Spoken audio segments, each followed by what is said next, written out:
My name is Abby Krieger and I'm a senior marketing fellow here. Our Making Sense of series is designed to pull a current event in the news and invite a Grove City College professor to discuss the issue with us. Tonight we're exploring price and rent control with Dr. Caleb Fuller. Dr. Fuller is an associate professor of economics at Grove City College and a research fellow at the Independent Institute. He is also a faculty affiliate of the program of economics and privacy at the George Mason University Scalia Law School. Please help me in welcoming Dr. Caleb Fuller. Well, thank you for that introduction, Abby. Thank you to IFF for having me out this evening, and thank you to all of you who came out on a Tuesday evening to hear me talk about one of my favorite things to talk about, which is economics. So thank you for that. Tonight, what I want to do is I want to talk a little bit about price ceilings with a special focus on rent control, only because I think that is a particularly illustrative case, but I'm certainly happy to use that case as a sort of springboard if you want to have discussions in the Q&A about other sorts of price controls. And so in doing that, I'm going to emphasize kind of two key ideas. The first is that I'm going to argue that price controls, what they do is they cause prices to bear false witness about genuine resource availability. And I think that's somewhat of a unique take, but I don't think it's any less true for not being made all that often.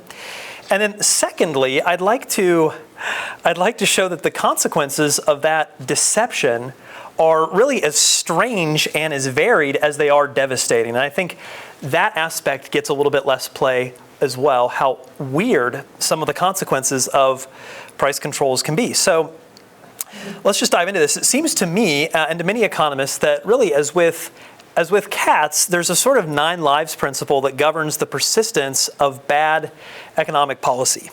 You know, the worse the ideas are, the more lives they seem to have. And in many cases, the persistence of these bad ideas really isn't the fault of economists. I'm going to try to let myself and my economist brethren off the hook here. In fact, many bad economic ideas persist not due to some economist support, but rather in spite of economist opposition. In fact, F.A. Hayek, the winner of the Nobel Prize in Economics in 1974, he once observed that economists are in a very odd position because no other specialty is called upon by government as frequently to proffer advice to governments, but no sooner is that advice uttered than it is just promptly ignored. Okay, and that puts economists in a somewhat awkward situation. Probably nothing better illustrates that idea than do price controls. So here we are with the vice president personifying one of the Gipper's most memorable lines, right? She's from the government. She's here to help by way of resurrecting price controls, which her banner, it's a little bit blurry on your screen. Anyway, if you can't read that, it says she's promising there to lower your costs.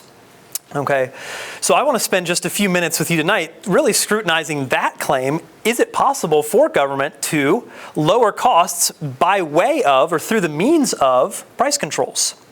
Now, before I answer that, I want to point out that it's really little wonder that politicians are making this promise of lowering your costs, because when Americans are polled, there is majority support for price controls of all sorts.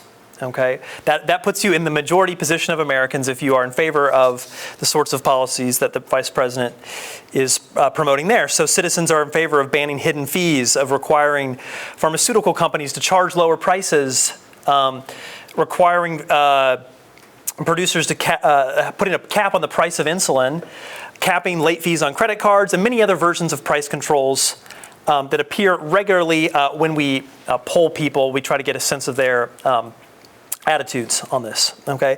Now people's attitudes on this, that's tiny font as well, but that was just kind of going through what I was mentioning there a moment ago. People's attitudes on this stem in part, I think, from the role that the media play in providing intellectual cover for some of politicians' worst ideas. And price controls are no exception. So here's Fordham Law School professor Zephyr Teachout, who's got a super cool name, but not very sound reasoning. She gave the world this great headline a couple months ago in the Atlantic, where she argued that sometimes you just have to ignore the economists. You just have to ignore them. After all, the article proclaims, Kamala Harris's proposed price gouging ban, it might irritate those stodgy ivory tower academics. Okay, that's what we're learning in the subtitle here. But it makes sense to everyone else. Okay, who knew this? After this piece was published, a couple of economist friends of mine texted and said, without any context, they just texted me and said, sometimes you just have to ignore the Atlantic. And I think that's probably the more sound advice. So let's meet these irritated academics. Who exactly are they? Well, I would consider myself to be among their number. I'm Caleb Fuller, and I'm an irritated academic, okay, when it comes to price controls. But don't just take my word for it. This is a survey from the Clark Center for Global Markets at the University of Chicago. This polls some of the world's leading economists every other week. And in this particular poll, the respondents were asked, quote, whether local ordinances that limit rent increases have had a positive impact over the past 3 decades on the amount and quality of affordable rental housing in cities that have used them. And so the economists can select that they strongly agree with that they agree, that they are uncertain, that they disagree, that they strongly disagree, or that they do not have an opinion at all.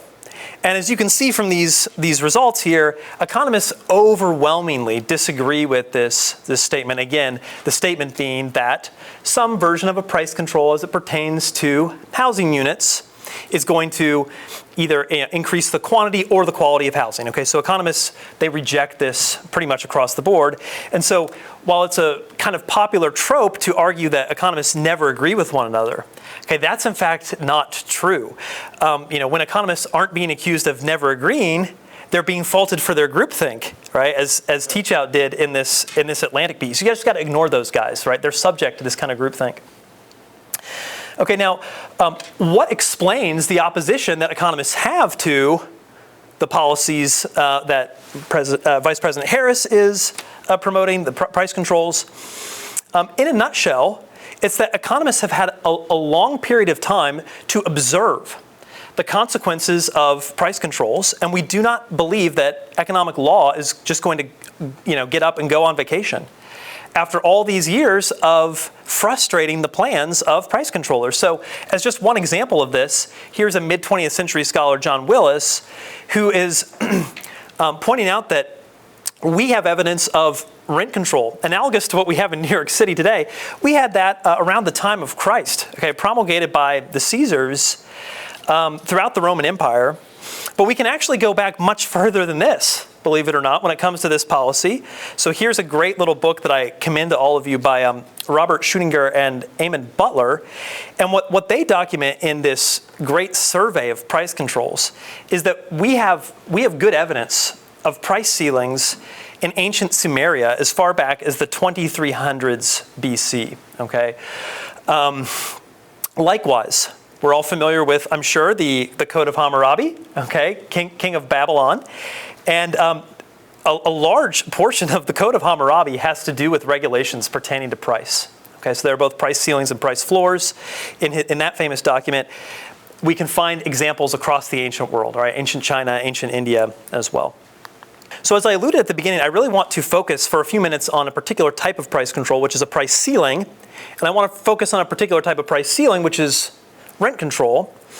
And rent control, if you're not familiar, it just stipulates a maximum price that can be charged for a unit of housing.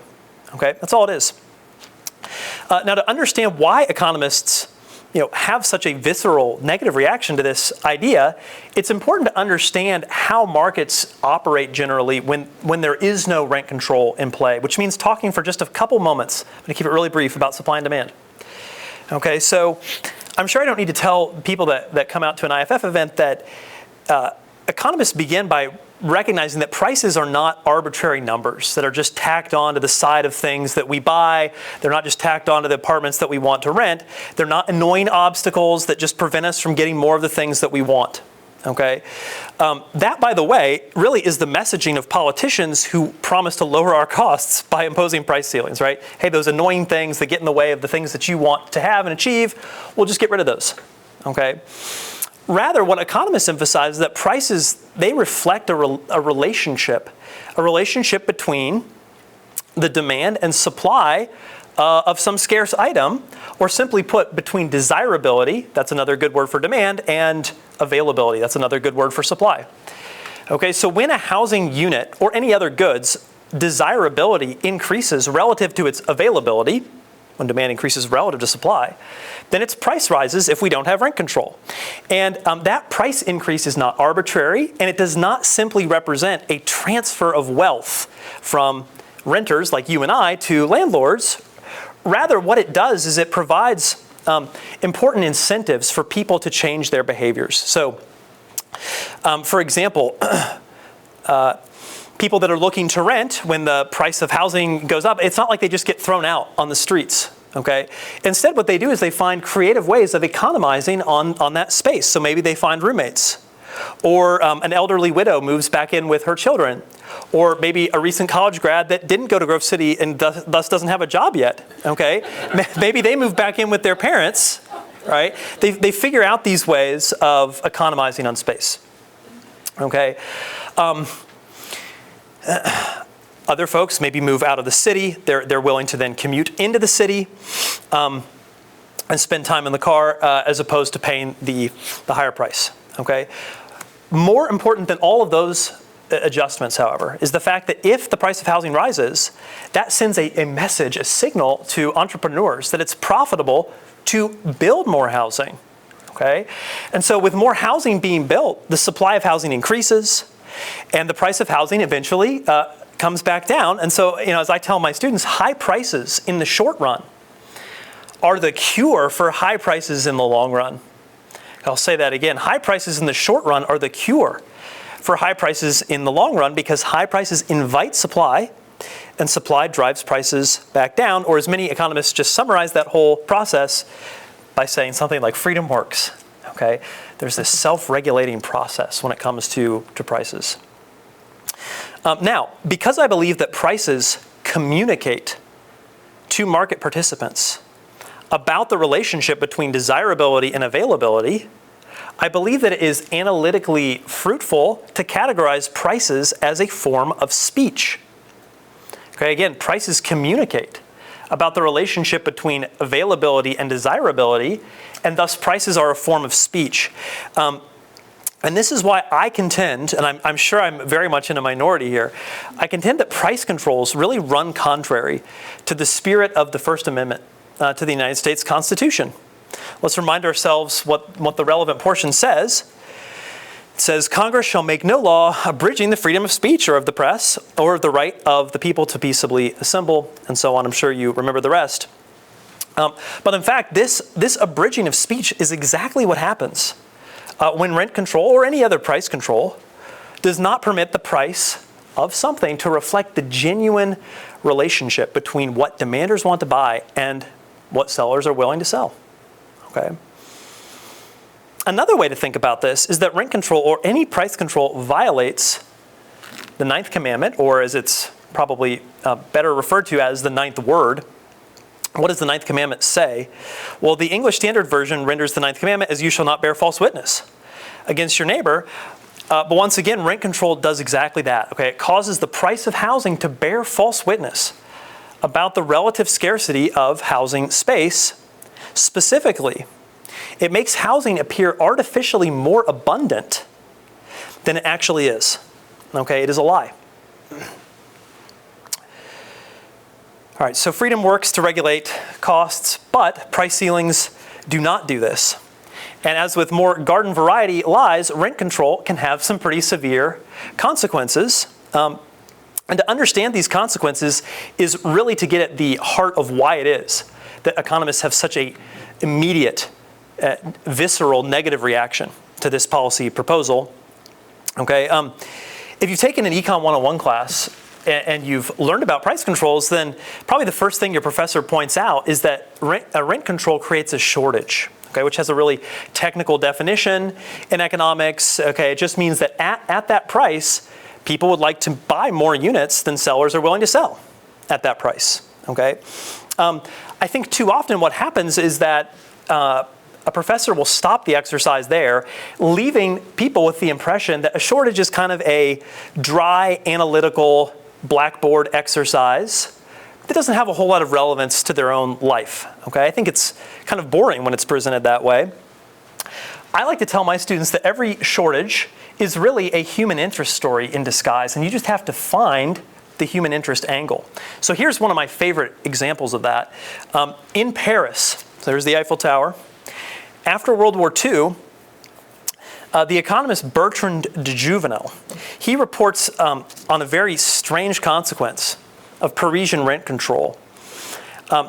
And I want you to imagine this scene. The year is 1946. We're in Paris, and you notice that a young French woman is going about some of her daily errands, and maybe her husband has just returned from the war, okay, so World War II here, and he's at work.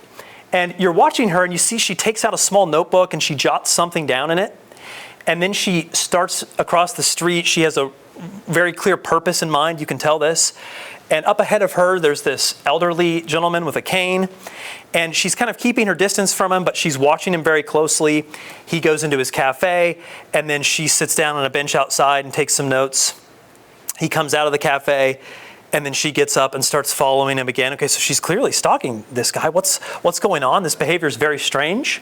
But in fact, this was not an isolated instance. This sort of behavior was playing out all over Paris in 1946. And the reason is the following. There was a shortage of housing that was created by rent controls. And when there's a shortage, you have to be sort of a Johnny on the spot. If there's an opening at an apartment complex, you need to be first in line if you're going to become the new renter there, the new inhabitant of that space. And so what would happen is that these women would stalk these elderly folks throughout the city, and then they would make a note of what their address was. And then if they didn't see this gentleman or a woman appear at their favorite cafe, at their favorite spot, they would call up the owner of the apartment building and say, hey, just wondered if you could check room 301, make sure the gentleman who lives there is okay, right? Well, more often than not, what had happened was this person had passed away, and then the person who was engaged in the stalking behavior would express their condolences and say, oh, I'm so sorry to hear this, but am I hearing you correctly? Are you saying that there's actually a space that's become available in your building, right? And so that's the kind of very odd behavior that we can see breaking out under shortage conditions. Notice also that I want to connect this back to President Harris's claim, Vice President Harris's claims on the first slide, where she was promising to lower our costs. Okay, well, you can see from this story that the full cost of getting an apartment really hasn't changed, right? You're just paying a lower money price for it, but then you spend more time searching. Presumably your time is valuable, so you're incurring a cost by searching. And in this particular instance, you are also paying with your very dignity, right? And so this is one reason among many why economists consider rent control to be so wasteful. Because when I just pay a money price to someone to become a renter, my cost turns into that landlord's gain. But when I'm searching and I'm stalking someone through the city, right, I'm incurring costs, my time is valuable, but that's not getting translated into gain for the seller of the apartment. So it's particularly wasteful. All right, which leads me to my second consequence of lying prices, or prices that bear false witness, which is that landlords do not sit idly by when governments reduce the rents that they can earn. They are entrepreneurial, and what that means in this context is that they seek out ways to turn a housing shortage to their own advantage. Okay, so remember, a shortage means there's a long line of people who want to rent, and landlords, what they seek to do is identify people in that long line who would be willing to pay extra sort of under the table. Right? This is sometimes referred to as key money or a key fee. Landlords will, metaphorically say something like, sure, you can have legal title to this apartment for $700 a month, just like the law says. But if you'd ever like to, I don't know, step inside, unlock the front door, then you're going to need to pony up an additional $300 a month because you're going to rent the key from us. Okay, so maybe the price of the apartment was $1,000 before, and it's really still $1,000, right? $700 and then $300 for the key. So once again, the rent control has not, in fact, lowered anyone's costs, right? It falsifies that claim on our opening banner. Rent control has some other pretty pernicious consequences, one of which is that it lowers the costs of landlords discriminating across a host of unsavory margins. Okay. Now, to understand why that's the case, I think it's instructive to compare what happens in a free market, that is one without rent control, to one with rent control. In a free market, as I've already alluded, prices adjust so that there's not a shortage. And what that means is that it's really costly if you have a bigoted landlord to turn someone away due to the fact that he dislikes their skin color or dislikes some other aspect of their person. Okay? If he did that, I mean, he could do that, but the apartment's going to sit empty, or at least that unit will, in the face of that bigotry, and therefore it is costly. But compare that to a situation where there's rent control. Okay? Under rent control, there's a shortage, which means a long line of people who want to rent from you. So now what happens? If you are a bigoted landlord and you decide to indulge your bigotry, well, it's now lower cost for you to do so. Because when a bigoted landlord passes over someone, rejects their application because he dislikes some aspect of their identity, then he can pretty safely reason, well, there's a whole bunch of other people in line right behind this person. I bet one of them has my preferred characteristics, whether that be skin color or religious beliefs or anything else you can think of. A really good example of this comes from a study that was done of the Swedish housing market during the 1970s by an economist named Sven Reidenfeld. And what Reidenfeld shows is that after Sweden imposes rent control, couples with children find it very difficult to find anyone who's willing to rent from them. And you can probably understand pretty easily why that's the case, right? Children are messy. They write on the wall with crayons. They throw spaghetti from their high chairs. And the bottom line of all this is that they're raising the maintenance costs for the landlord. In a free market where there's no shortage, if you're a landlord, a couple that has children still might just be your best bet so that the unit doesn't sit empty. But when there's a shortage, you say, I'm going to sort through, I'm going to find the people that don't have any children. Okay? In other cases, sometimes what governments do is they kind of try to throw landlords a bone with what is called rent stabilization. What rent stabilization does is it allows landlords to increase their rent by, say, 10% every time they get a new tenant in. And it really does not take a PhD in economics to think through the incentives that creates. Okay, clearly, a landlord now finds himself wanting to generate as high a turnover rate as he can, because every time he gets a new tenant, he can raise the rate. So what are some creative ways that landlords find to do this? Okay, well, I'll mention just three briefly. One is that they will pack their leases with lots of fine print, which is, in and of itself, not all that unusual. However, what is a little bit more unusual is really rigorous enforcement of all that fine print. But when a landlord's goal is to make life miserable for you so that you leave, then you can believe that they're going to try to enforce that rental contract as fastidiously as they can. So maybe the leasing agreement forbids pets of every kind. And again, in a free market, it's not uncommon for landlords to turn a blind eye to minor infractions of that sort of a thing, like, oh, this person's got a goldfish, I guess that's a pet, right? But we're not going to do anything about it. But under rent control, by contrast, it's not unheard of for landlords to hire other tenants or even children to spy on people that are in the building and try to obtain photographic evidence that someone is in violation of their leasing agreement, say by having a goldfish in their unit. And that would, of course, provide the landlord with legal grounds for eviction. A second method available to landlords is to remove apartment amenities and to do so in a very strategic way. So the economist Stephen Chung reports that in Hong Kong during the 1930s, when they had this variety of rent control, you saw landlords strategically removing windows from these high-rises in the midst of monsoon season. Okay? So sometimes the rent control does, in fact, lower your costs, as was promised on the first slide. It's just that it does so in return for a much shoddier product. Okay, you want to have windows when the hurricane's coming. But the craziest thing that I personally know of is when landlords offer what economists call side payments. So a side payment just works something like this. And a landlord approaches the tenant who's in room 202 and says, "Hey, do you play the drums?" And maybe he's never played the drums. The landlord responds, "Well, would you like to learn how to play the drums if I knocked, let's say, $100 off of your rent each month? My only stipulation is that you practice each morning between 2 a.m. and 3 a.m., right?"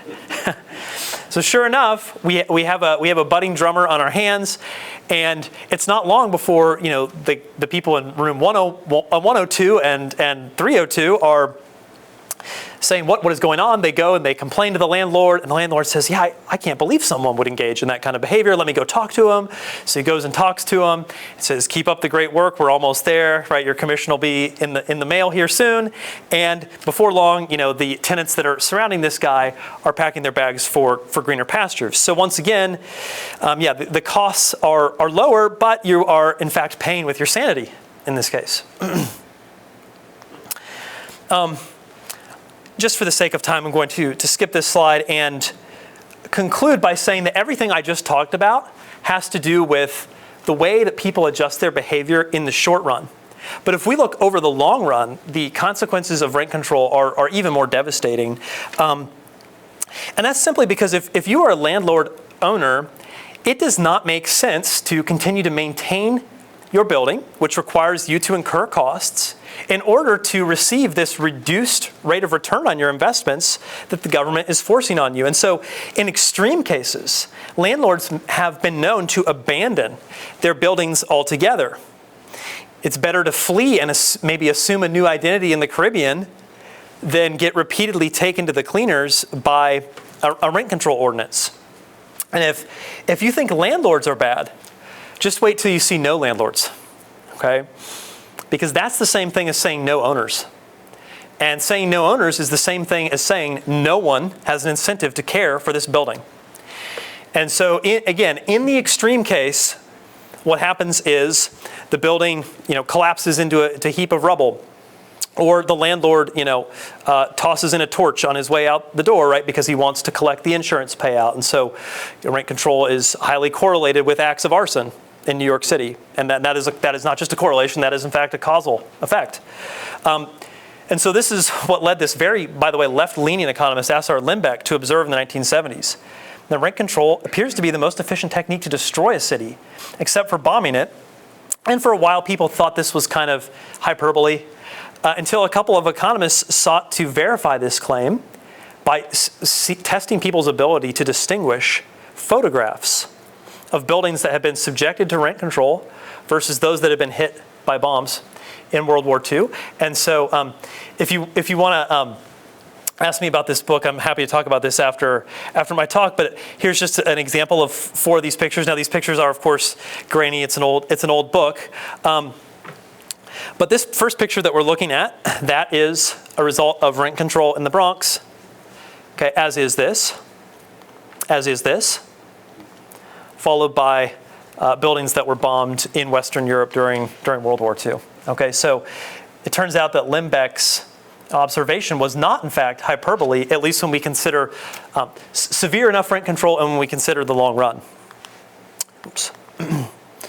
Well, everything I just said about rent control can be applied one way or another to all other price controls.